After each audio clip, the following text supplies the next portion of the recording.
How's it going, everybody? Welcome back to another episode of Sidelined. I'm Brooke Fletcher. That's Dani K. Dani, I see that you're back home. How are we doing? Back home. Happy to be home. Brooke, I see with, my ever so squinty eye, that you may have a black eye, my friend. What happened to you? So I feel like it's a rite of passage or like initiation as an on-field reporter for baseball to get hit with a foul ball at some point. And Dani, it finally happened this week. I try to hide and position myself behind the camera so I'm not in the line of fire, but you look down for a second, a ball ricocheted off the net and just got me right in the eye. Did you cry? I would cry. No, but I wanted to. And the thing was, like, I was trying not to draw attention to it. Like, it happened and I'm like, I'm hit. As if I was like, in war or something. And so I get up. Man down. Like, just play it cool. And then everybody comes up to me, they're like, are you okay? Oh my gosh. I'm like, yeah, like, I'm totally fine. And so I did it. I wasn't going to get ice. And then eventually I could feel like it starting to like pulse, you know? And I'm thinking, oh gosh, well, like, I got to be on camera the rest of the week. College football starts this weekend and I'm going to have a big old black eye. So I finally asked for some ice. It's swollen. It's gotten like the bruise has kind of, migrated its way in over the last 2 days, but this makeuping, some concealer and we're good. Oh my gosh. I'm so sorry that happened to you. You still look beautiful, even with a black eye. That's how you know you're gorgeous. But well, thank you. We have a really fun interview this week. Will Blackmon, we've gotten to work with him on our shows in Chicago, but former football player, Super Bowl champion, wine connoisseur, on Good Morning Football as a broadcaster. He may not get you totally set up for your fantasy football leagues, but he's got some great stories and some awesome wine advice. So without further ado, let's bring in our guest. Will, welcome. We're so excited to have you. First of all, where are you coming to us from? And why are we so lucky to have you when you're like the busiest guy ever? Well, first of all, when you asked, I was like, it's a no-brainer.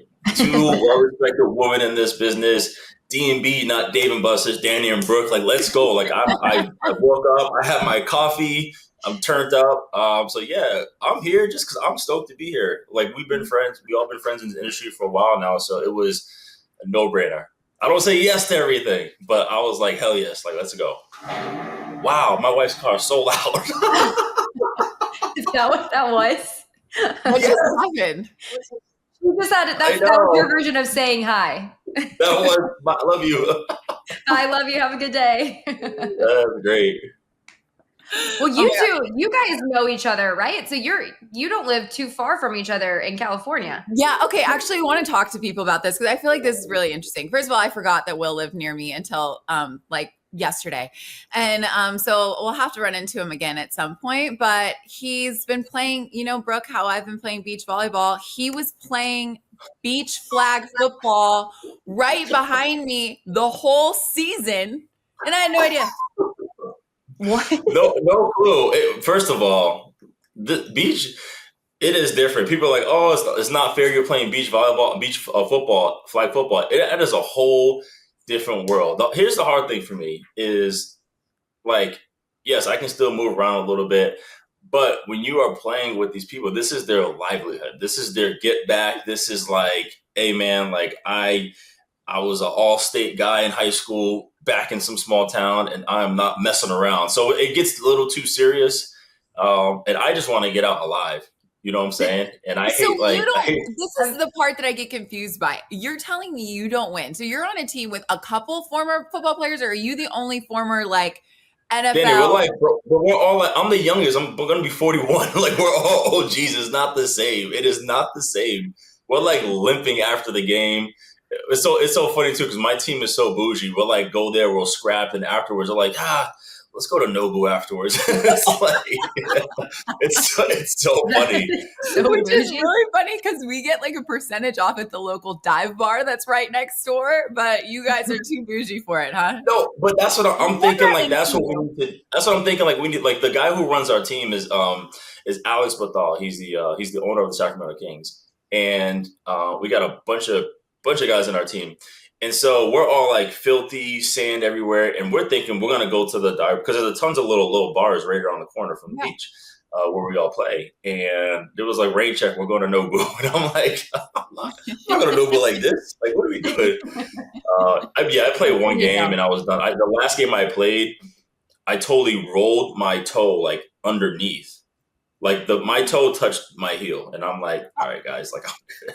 Well, I would imagine playing in the sand. I can't imagine how much, I mean, the muscles that you don't even realize you're working just trying to, to deal with that. But I'm curious, I mean, you mentioned that it's like these guys' livelihoods, like they, were all states in high school. And so like, have you been humbled a few times? Have you let like guys kind of get in your face and be like, take that, Will? Like, what's your? No, I'll tell you what, the worst thing that happened. So actually I got into not one argument. I want to say argument because I was arguing back, but I didn't know in flag, you can't jam at the line of scrimmage.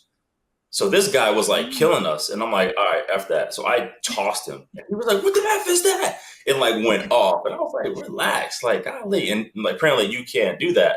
So this is horrible. And I'm going to tell the story because it is what it is, right? So the teams, you have like, some guys that are really good athletes and you have some females that are. Then you probably have some moms that, played soccer way back in the day.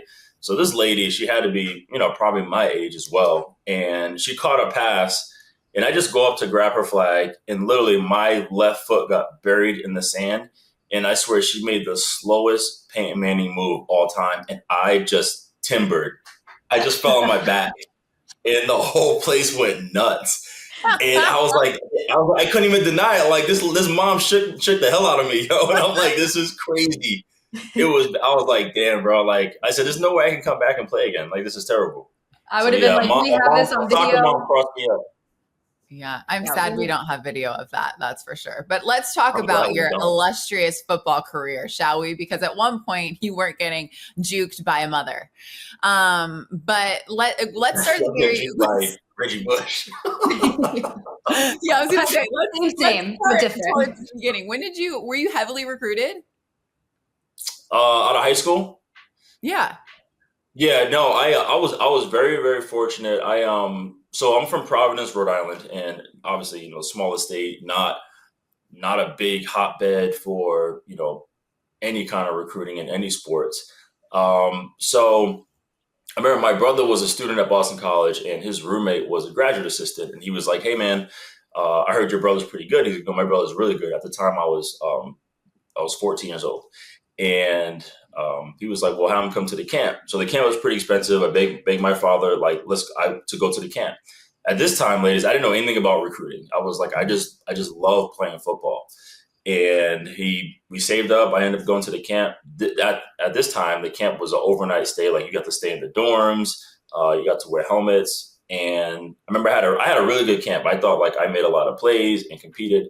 So at the end of this camp, they had a showcase of all the top players, either who they recruited, who they offered, or what have you. And I wasn't selected, which I didn't really care because, I just went to go have fun. And so midway through the showcase, one of the coaches was like, hey, we should throw Will in the showcase because he had a good day. So the head coach, Tom O'Brien, threw me in there and I ended up like going off. And I remember they were recruiting me, but I was still too young. So then remember the first day of homeroom, my sophomore year, I got a letter saying, hey, thank you for coming to the camp. We really appreciate you. Hopefully you come back next year. And then behind it was a letter that was the official offer. And so I got my first offer at 14 years old. And so I can imagine now that I'm in this space recruiting and football, I'm like, if I see a 14-year-old from Rhode Island get a scholarship from a Division I school, like everyone wants to know who the hell is this kid. Mm-hmm. So for me, it kind of just like went crazy. It went absolutely crazy. And the things I didn't imagine would happen, like actually happened. Like I got invited to the All-American game, the Army game. I was first team USA Today. I was, first team this. I was, Tom Lemming, he was the popular guy back then. He used to drive to everybody's home. If he drove to your house, you were it. And so when he actually called, he was in Rhode Island. I was like, get the bleep out of here. Like you're really coming to my house. And so, yeah, it just took off. And that was my whole deal. It was nuts, way crazier than I thought it would be. Was that when it hit you? You're like, oh, I could actually make a career out of this. So here's the thing. It's funny. Like Brooke, I was always like kind of one day at a time, right? Like I always dreamt of like playing the NFL, but I literally thought the NFL was impossible. So it was like, yeah, it would be cool, but I don't know how to get there. Like the resources then, even being from Rhode Island, wasn't the same. Like I didn't have, like right here in my area, you got like 6 NFL players that are working with flag football, high school, and all that stuff. They're so tangible now, and I didn't have that. So I never even thought about it. I just was like, okay, I'm playing Pop Warner. Oh, here's this cool high school, and who's good. So I went to Bishop Hendricken High School. Fun fact about Bishop Hendricken. So one of my close friends is Rocco Baldelli, manager for the Twins. Yeah. He was by far probably the greatest athlete I ever met in my entire life. Like, wait, not really? even, I'm telling you, he had a full ride in basketball. He had a full ride in track. He had a full ride in baseball. He had a full ride in volleyball. And he ended up going number 6 overall out of high school to the Rays. Oh, he was disgusting. Rocco, we weren't aware of your You game. never know, bro. That's crazy. He was I remember he used to come back when he graduated to run track with us. And I was like, oh my God. Like, I think he ran the same 60 as Dion. You got to fact check me on that. Like, he was unbelievable. What? Listen, I'm telling you, he was unbelievable. That's insane. I just know him as like the manager, fun personality, like, the baseball side. I didn't know he had it like that. Nasty. Wow. 6'4" Italian kid wearing glasses. Remember volleyball, his like ass was at the net. Boom, like spiking on people. Joe Mazzulla also went to our high school, Celtic head coach. And then Coach Hines, the manager for the Wild, I believe it is, for hockey. Yeah. All from Rhode Island. Liam Cohen's from Rhode Island. He was my rival in high school, the Jaguars head coach.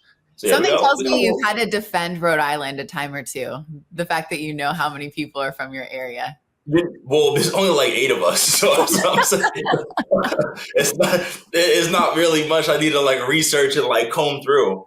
So yeah, I never once it started happening for college, that's why I was like, okay, like I could play college. And I remember there was an article, a broadcast. We had a Super Bowl, and they were like, hey, he could play college football one day, and that's why it kind of hit me. And then getting recruited, my finals, it was BC, it was Wisconsin, it was Florida, Tennessee, and I think I had like Notre Dame on there. I picked BC because I was just comfortable. I took a visit to Wisconsin, Madison. Those who are getting recruited by Madison, you must take a trip there. I'm telling you, I almost committed on the spot, but I had too much fun. Do we even want to know why that was?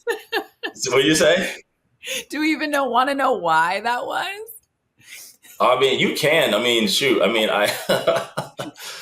You could make it. I would say I met this person named Jungle Juice. He was interesting. Jungle Juice will get the best of you. Yeah, I just remember I had to meet Coach Alvarez at the end, right? And my eyes were like the color of like your shirt, okay, Brooke. And I remember I sat at this long desk and I just put my head down, right? I was so beat up. And I remember I heard his feet walking towards me, boom, boom, boom, boom. And then he pat me on the head and he's like, I know, son. Like, I know. Basically, like, I know my recruits whooped your ass last night. So yeah, I ended up picking BC. And to answer your question, I'll speed this up, Brooke. It didn't hit me until, I remember after my freshman year at BC, I remember an article came out on Sporting News, and I was on the cover. It was myself and I forget the running back from VTech, not Kevin Jones or Suggs or somebody else. It's saying like, hey man, like he could be a future star or whatever. And I was like, damn, like maybe, maybe that's it. So that was my whole deal. Do you feel like you kind of, being from Rhode Island and, you mentioned there's not many athletes that come out of it. You kind of thrive from, would you say like an underdog mentality? Kind of just with people. Yeah, 1,000%. I would say 1,000% because even I would go to a lot of places where they knew I was talented, but they didn't even know my name. Like I played in the Army game. That year, the star was Vince Young. Like Vince Young was my class, and I remember playing in the Army game, which is only like 70 players, and they kept calling me Rhode Island. All the players called me Rhode Island. No one said Will, or some guys say Black or what up Blackmon, but they kept saying Rhode Island. I remember I got an interception, and there's a video of me, I ran out of bounds, and then they're like, "Yo, that was Rhode Island. You see Rhode Island?" So and I started, and no one knew my name. And so I do have a chip because even I tell people, hey, at one point we had 3 guys in the NFL at the same time, which is nuts. Cool. So yeah, I go hard for my state. Okay, you went to so many different teams though. So let's talk about your NFL journey. What was your favorite? What are some of your favorite? I know, it's unbelievable. Did you have a favorite franchise that you played for, or are you not allowed to say that?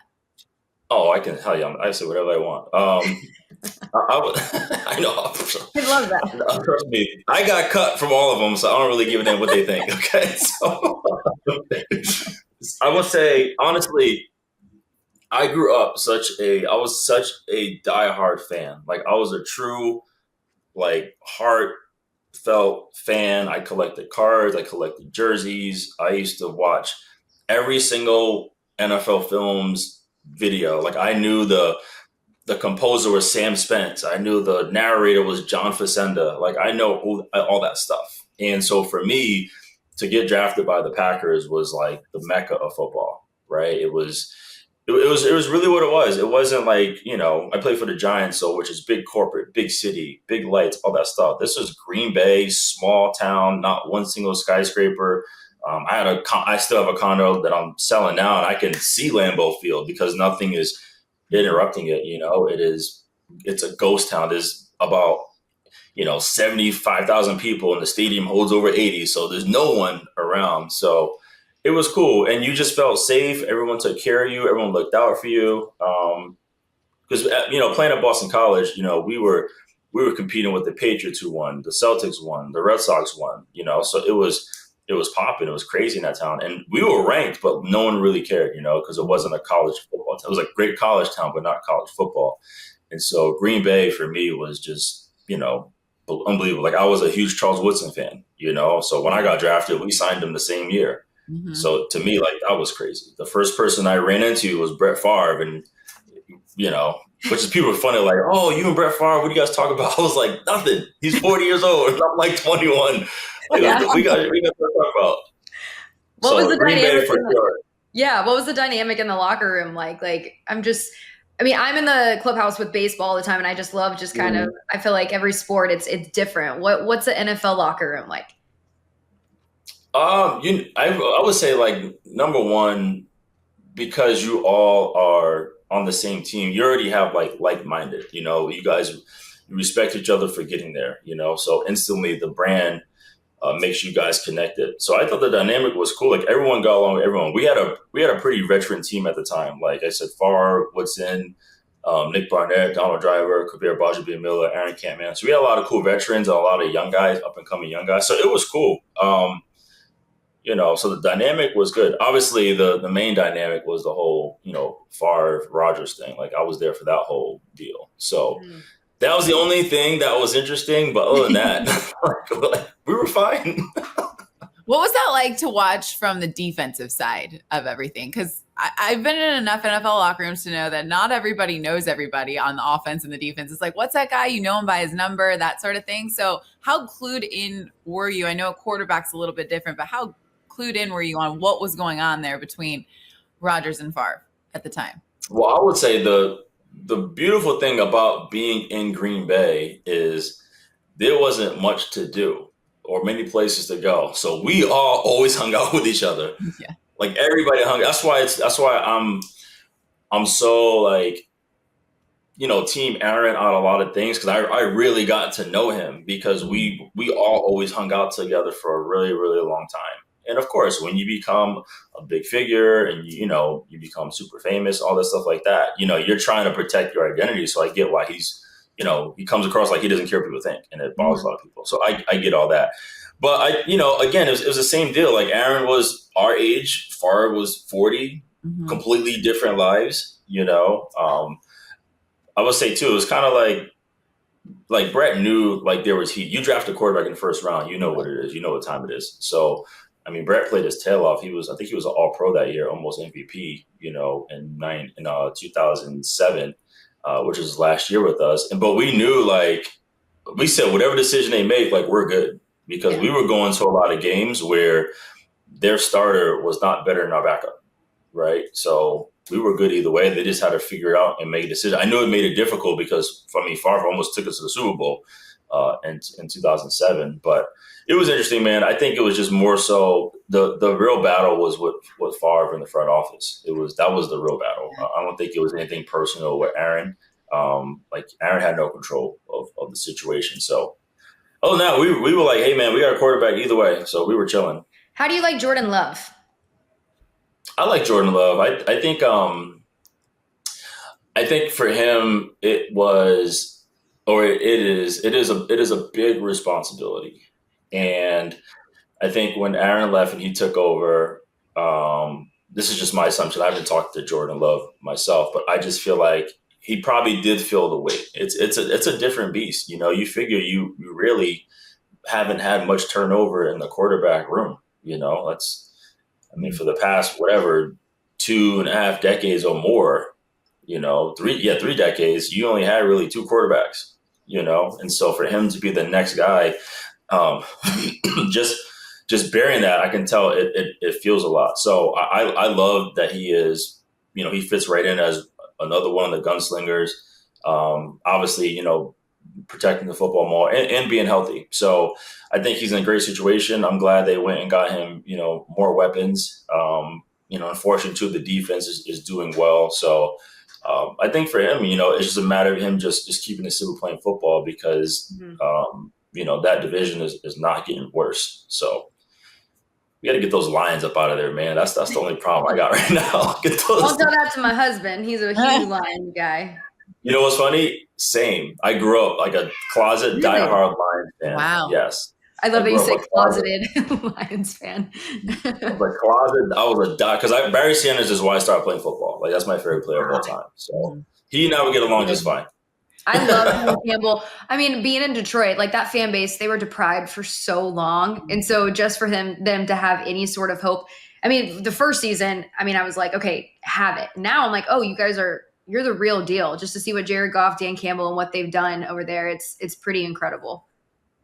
Yeah, it's culture, you know, and you gotta get a person who really is willing to completely knock it down and build the whole foundation back up. And that takes guts, that takes like trust and belief, you know, and don't waver when it doesn't go well.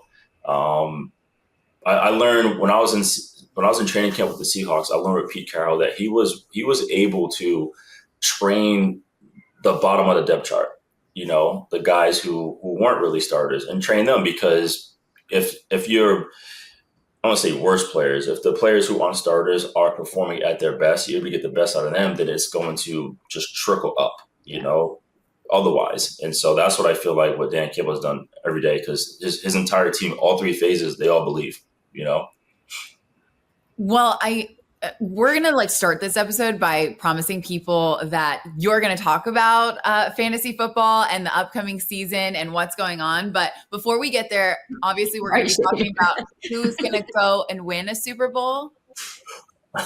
Oh, so why am I shaking my head? Because I hate fantasy football with a passion. Well, good. That's okay. And I keep playing that stupid ass game. Oh my gosh, it's so stupid. It's hard.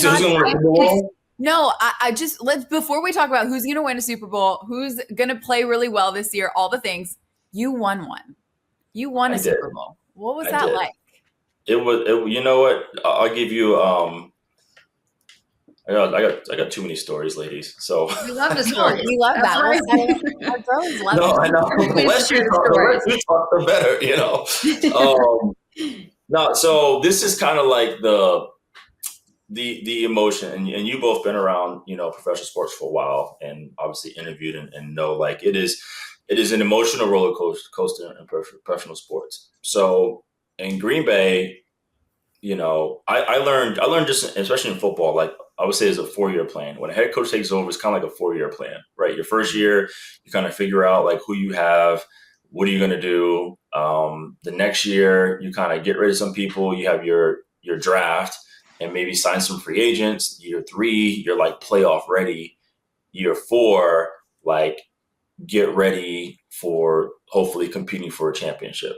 And so I felt like that was the path we had in Green Bay, because by year 4, we were ready to go. But that year before, I ended up had a horrific knee injury, tore my ACL, lateral meniscus, dislocation, like all that stuff. And this is actually my contract year too. So I just had to stay healthy and like, would have 10x whatever I had. So ended up tearing everything, came back the next year, signed like a tender. I think it was for like, 1.5, which I mean, it's still great, but not what I would have gotten if I stayed healthy. And I ended up moving positions, go to play safety because I couldn't run the same. End of training camp, I kind of saw the writing on the wall, like, damn, I'm not getting as many reps. I was a premier punt returner and I'm not returning right now. And so I remember I left facility.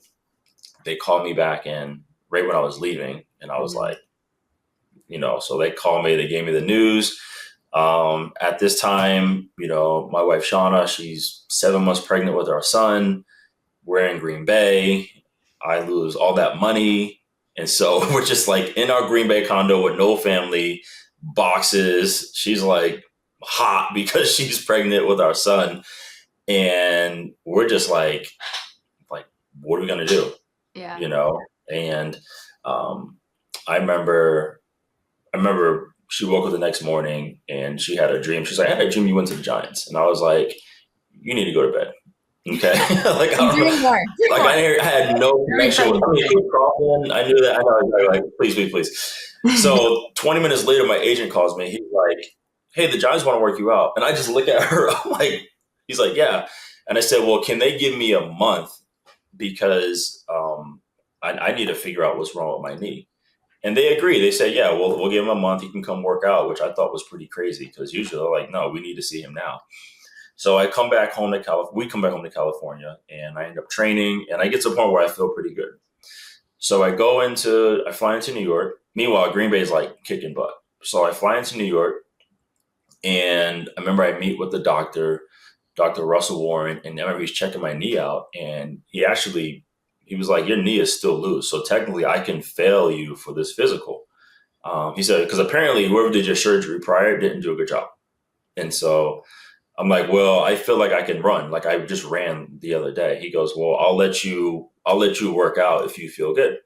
And then, so I go to the Giants facility and, oddly enough, I think he was not the GM at the time, but he was the director of pro personnel, was Dave Gettleman. He was the guy. So I had a personal workout with him. And by the grace of God, I crushed the workout. So they signed me on the spot. And that season went on. My knee wasn't healthy. It ended up, atrophying, lost all strength. But I remember when I signed, this is 2 ladies, I signed a waiver saying like, if I get hurt again, they're not responsible and my contract gets split in half. Right. And so I remember, I know this is crazy. So I remember after I went on IR, Dr. Ronnie Barnes, who's the head of I think all of the trainers, athletic association, he met with me. He was like, look, he said, I know we have this contract in place. He said, but I'm going to rip it up. So he ripped it up and he's like, you pick any surgeon, any facility place, and we'll take care of it. And so This is why I hold the Giants in high regard, because I picked a doctor out here in Cali from December all the way until September. I sent every bill, every injection I got, every bill, every rehab place, and they just took care of it. This is during the lockout too. They took care of everything. But to make matters worse, Green Bay wins the Super Bowl that year, right? So I get cut, lose money, and they win the Super Bowl that year. But on the plus side, we had our son Ryder was born, who's now 14. He's like 6'2", which is crazy. I come back the next year, sign with the Giants, and we win the Super Bowl that year. And it's funny, we go through Green Bay, and then we go play the Niners and win the Super Bowl that year. So for me, it was a cool redemption story, and it was like absolutely like a dream. There's nothing like it. Nothing like it. It was pretty crazy. It's pretty, and I tell people, I go, look, man, I had a big part of that Super Bowl win. I said before the Mario Manningham catch, I had a fair catch that punt. I said I could have dropped it. There you go. Exactly. I remember they pumped the ball to me, and it was in the air for like 30 minutes, and I was like, oh my gosh, if you drop this, you cannot go back to New York City. I said every negative thought in my head possible. No. Literally, that seems like the most intimidating position. Like, I know everybody is like all about the offense, the defense. You can talk about the trenches, all that type of stuff.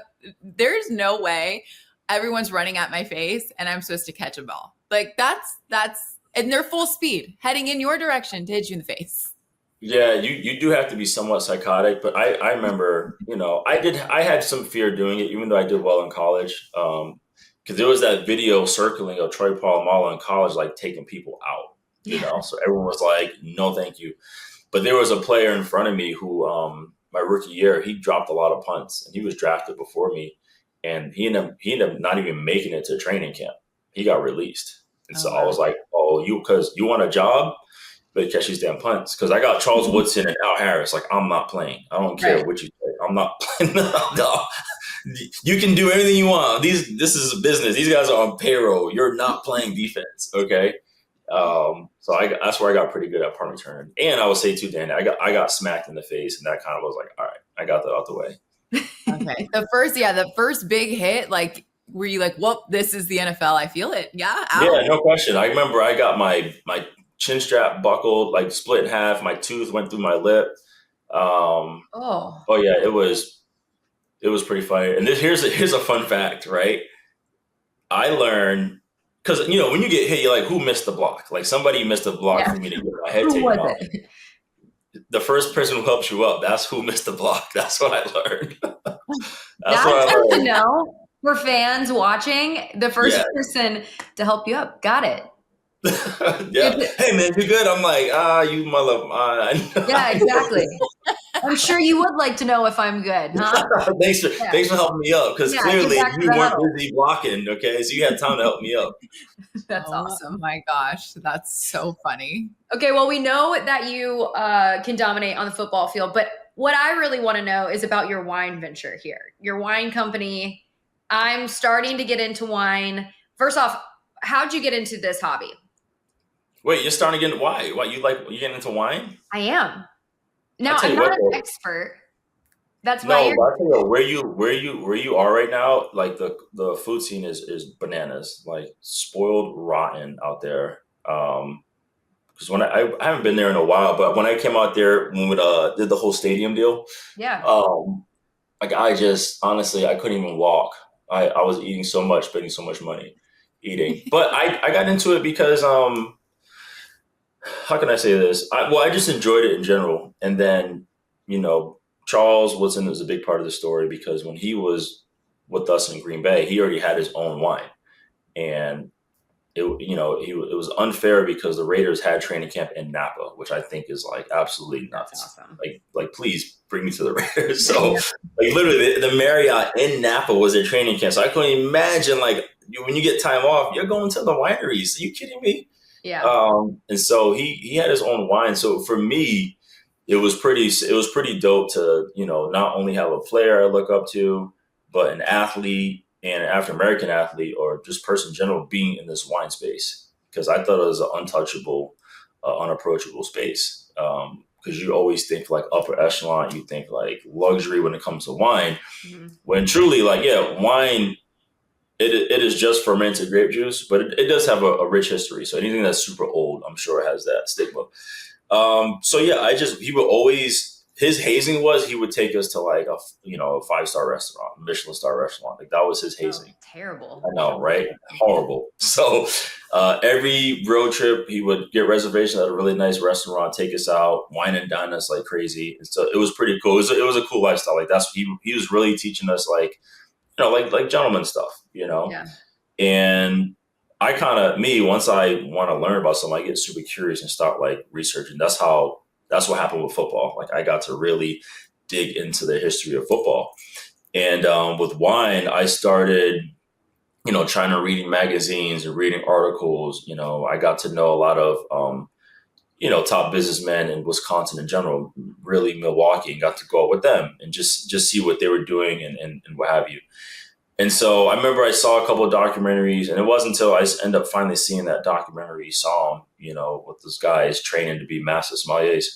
And I was like, yo, where do they do that? Like, I lost my mind. I said, this is crazy, So I started researching, like, where can I do that? And I found out there was a wine school in 𝗵𝗁 Mesa out here in California. And I remember, and this is fast forwarding later. This is like not until end of my career. After the season, I came right home. I registered for that course. It was the 𝗪𝗻𝑇, which is Wine and Spirits Education Trust. Mm-hmm. It's a British institution. And I remember I just jumped and took level 2 and ended up passing that class with the merit. So I got certified through that one. And then I just went like down the rabbit hole. I took 𝗪𝗻𝑇 level 3. I took quarter master's intro, quarter master's certified. And then I went to Sonoma State. They have a wine business program. So I got my certificate for that. So I just went crazy on the education and the knowledge in that whole space. So that's what really accelerated for me. So then I'm like, all right, I got all this knowledge. Like, how? Now what?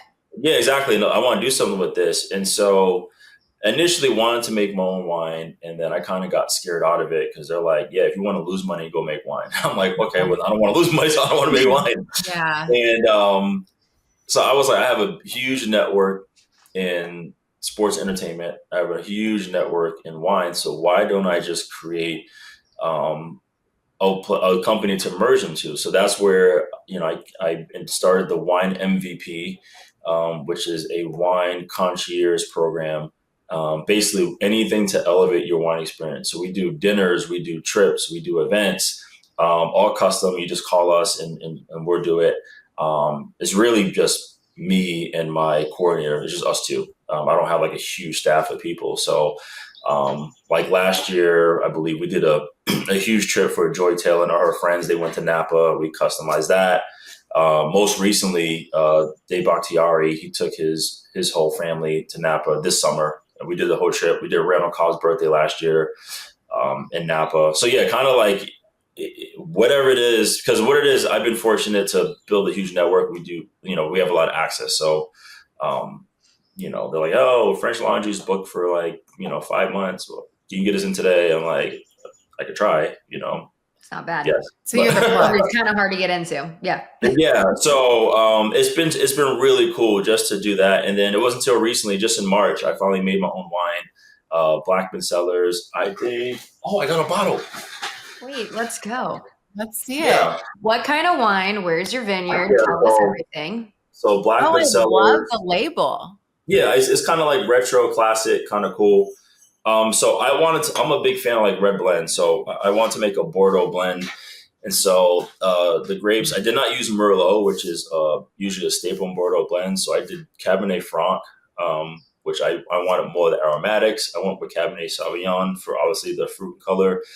And then in the tannins, I went with Petit Verdot. And I also finished with a little bit of Malbec, just for more of the body and color as well. So it's cool. It was a crazy project. I partnered with the 𝗪𝗀 in Napa, up in Oakville and St. Helena, around that area. And so I thought it was gonna be good, and it's way better than I thought. The responses I'm getting is off the charts, man, because you just never know. I'm like, I said, give you honest feedback. Say it again. How do you get one? I can bring it right to you, actually. Tell our listeners, can they like? I want to buy it. I mean, yeah. So right now you can go to blackmoncellars.com and order it, and it ships to, I think, probably 47 of the states. You two would be fine. I think, like, it's so weird. I'm from Rhode Island. I can't even ship to Rhode Island. There's certain shipping laws. Wow. But for you, Dani, there is a restaurant in RSM called Hannah's. Oh yeah. Go to Hannah Steakhouse, and it's in there. Oh, amazing! That's awesome. I'm definitely so going many to questions. Okay, Okay, but what's so I promise. what I've learned though, as I've gotten more into it, I don't know I still have so much more to learn. But like you would always associate nice wine with like a high price point. But you can get so many really good wines if if there's a certain year, a certain region. And so I just think it's fun. Like I'm really into like French wines, like CDPs and stuff like that. And I just feel like my body responds better to that stuff. But it's super interesting. I understand like why you've just kind of taken it and run with it. Yeah, and that's kind of that's how I shop. I try to find like dope wines in like the $30, $50 range. Like I don't splurge. Here's a trick: you find friends that splurge and you hang out with them. That's what I know. I got some crazy wine collector friends like, hey, let's open it. I'm like, perfect, because I'm not gonna drop 3 G's on a bottle just to have. Can you tell the difference? You can, in a sense of the production of what they're doing. You really have to know like the terroir, which is the soil, which is the climate, which all that stuff, and certain wine practices. So you can kind of tell from there. But yeah, I kind of keep it simple. I really try to find, even when my friends ask me to shop for them, like I did Reggie Bush's cellar, I did Matt Ryan's cellar, I did a couple cellars like throughout the years when I first started. And, I'm like, I'm going to find you wines that you think that cost maybe $400 to $500, but they're not. Like my wine's $70. Brooke is about to hire you. I'm watching her wheel spin. And I know when they get their new house, she's gonna be like, "Will, hi, I'm in San Diego." No, you and my husband will be talking for hours because that's what we like to do in the off season because we don't really, drink, but we just love like popping open a bottle of wine and, just trying different ones from different regions. But well, okay. First off, what wine real quick are you really liking right now? That you'd recommend? It's trying to think. Okay. There's a winery in St. Lucia Highlands in Napa called Territorium. That's what it's called. And they make a badass, like a $22 Riesling. Ooh, really? Okay. Yeah. Oh, yes. And this is like, I hate that I'm telling you this, but they do. It is like, and that's why we love it. Yeah, I know it's so they do a really good job. St. Lucia Highlands in general is pretty good. Oh, that was my next point. Yeah, like you said, like where in terms of like trying to find deals, but also like who's making the wine, because yes, you have like for example, I think it's Schrader. They have like a crazy library of super expensive wines. But the winemaker, Tom Rivers Brown, he also makes, I think, Double Diamond, which is like, it's like $90. Mm-hmm. It's like the Schrader Jr. He makes the wine still. Wow. So even if you just research like, hey, okay, who makes this? And then you kind of like dig and find and learn about them. Like, oh, they're also involved in this project or they're a consultant on this project. So it's like, hey, if they're going to put their name on it, then it should have some quality to it. It should. I mean, some of it obviously is a capital situation. But yeah, it's pretty cool. So that's what I do on a day to day. That is my everyday life. Well, our listeners, because the one thing that's always awkward for me when I go to restaurants is when they pour the wine and they give you a little taste. Yeah. What's the proper way to taste the wine? Because I know listeners, they're like, okay, I don't want to be awkward. I want to act like I know what I'm doing. So what should somebody do? I mean, at the end of the day, I would just go through the proper tasting stuff. Like number one, like sight, right? Look at it. If the wine is like, obviously clean and clear, like you don't want stuff floating around in it. Like look at the wine sight. Okay. Smell the wine, if it smells good, and then taste the wine. Does it look good? Does it smell good? Does it taste good? Done. Like so the spinning thing, how real is that? How much? So all it does, it just tries to like open up more of the aromatics. Okay. Like honestly, like you only got to get like snooty and crazy if you're truly evaluating the wine. Like if you're having an exam, if you're doing a blind taste, if you're truly evaluating the wine, then that's where you can get real geeky and crazy. But at the end of the day, like, does it look good? Does it smell good? Does it taste good?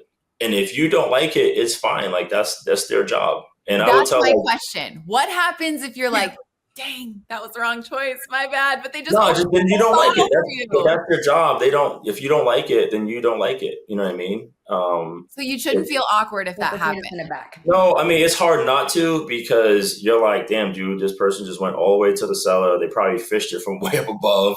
They did the whole presentation. They pour it, and you're like, no, like that is tough. And this is for the fellas out there. You do not have to study the wine list before you go. You don't have to go out there and impress your lady like I can do this or I can pronounce this and tell us what. Especially if the restaurant has a sommelier, that is their job. Like that, their job is to help you decide what you want. So like I remember I was already doing this whole wine stuff, and my wife and I went to the Paul Lounge in New York. We went, after we played the Giants, we stayed in the city and went out to dinner. And I remember our somm came by, and I swear, like I literally I put the menu down, and I was like, "Bro, like, have at it." And he gave this whole thing. What you having? This is what we got. You should try this. Check this out. Blah blah blah. Like he gave the full on experience on what a sommelier is supposed to be. And that right there, I was like, if there's a somm on site, I'm never gonna be like, oh, we'll do that, unless I already know, you know. Right. So other than that, like just that's why they spend all that time studying. Like let them school you. If you show that you're interested in like learning, then they're gonna be stoked and excited about that because that's what they're supposed to do. I feel like you'd be really proud of me. I was just out of town working, and I used to have this wine membership, but it was in the Midwest, and I forgot to cancel it. So when I went to the Midwest for work, I had 15 bottles of wine to pick up, but you can't ship it. Like it's illegal for you to ship it. So I went on Amazon and bought all of these little blow up packages. They're like little bubble wraps for wine. I got all 15 in my luggage. I like packed an extra suitcase. I knew I'd have a lot. I didn't know I'd have 15, but I managed it all around, weight and sent everything, and got them all here. Not one broken bottle. That's You're crazy. That's very impressive. No. But I have a couple like quick rapid fire wine questions. Have you heard about the Sauvignon Blanc with the jalapeno in it? Is it a yes for you or a no? I heard about it. I haven't done it. It's so bomb. Hold on, my cat's driving me nuts. Well, my cat's asleep. All right, rest of your question. Sorry, I know we gotta go. No, it's okay. I think we gotta wrap this up anyways because I think Brooke has an appointment. So that's okay. Because my Super Bowl winner. Who is it? Tampa Bay Buccaneers. Let's go. Oh Wait, yeah, look at that face, Brooke. I like it. Yes. Okay. I like this. this. Not expecting that. Yes, and if that's the case, that means Baker's going to win MVP. You heard it here first. Listen, one thing I've learned is don't underestimate Baker Mayfield. He feeds off of the haters. So I like it. I like that pick. My dark horse. They're going to stay healthy all year, and they're going to like sneak in there. They're going to win their division. They're going to play probably going to play someone like Philly at home. Okay, you're looking. We see the vision here, looking into the future. You don't see the vision. We do. We're marking it right here. We're clipping it off. We're going to touch base the end of the season, and we're going to see if you were right, Will. All right. Well, good deal. We appreciate you taking the time. We're going to try your wine. I'll somehow figure out how to get it here to Chicago, or if I can find it. Brooke, you're going to fly to San Diego. You're going to come up to We're going to have that.